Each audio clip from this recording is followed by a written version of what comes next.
Diqqat! Ertaga O'zbekistonning qaysi hududlarida yog'ingarchilik kuzatilishi ma'lum qilindi. Assalomu alaykum, hurmatli tomoshabin. Tezkor yangiliklardan birinchilardan bo'lib xabardor bo'lishni istasangiz, videomiz ostida bir dona like va podpisatsiya tugmachasini bosib qo'yishni unutmang. O'zgidromet 25-aprel kuni qanday ob-havo bo'lishini ma'lum qildi. Unga ko'ra, Toshkent shahrida yog'ingarchilik kutilmaydi.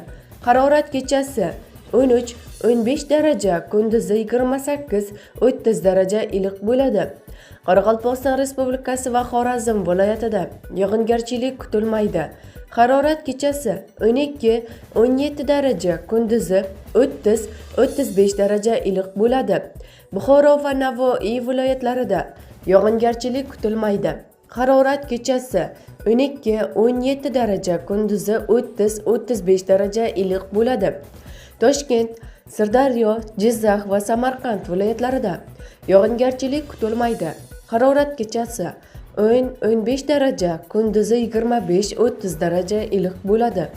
Qashqadaryo va Surxondaryo viloyatlarida yog'ingarchilik kutilmaydi. Harorat kechasi 12-17 daraja, kunduzi 30-35 daraja iliq bo'ladi.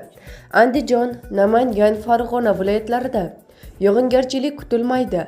Harorat kechasi 10-15 daraja, kunduzi 24-29 daraja iliq bo'ladi. Respublikaning tog' oldi va tog'li hududlarida havo biroz bulutli bo'ladi. Yog'ingarchilik kutilmaydi. Sel suv toshqin hodisalari yuzaga kelishi mumkin. Harorat kechasi 5-10 daraja, kunduzi 15-20 daraja iliq bo'ladi, deyiladi prognozlarda. Bizni kuzatishda davom eting. Kanalimizga obuna bo'lib, podpisatsiya tugmachasini bosib qo'yishni unutmang.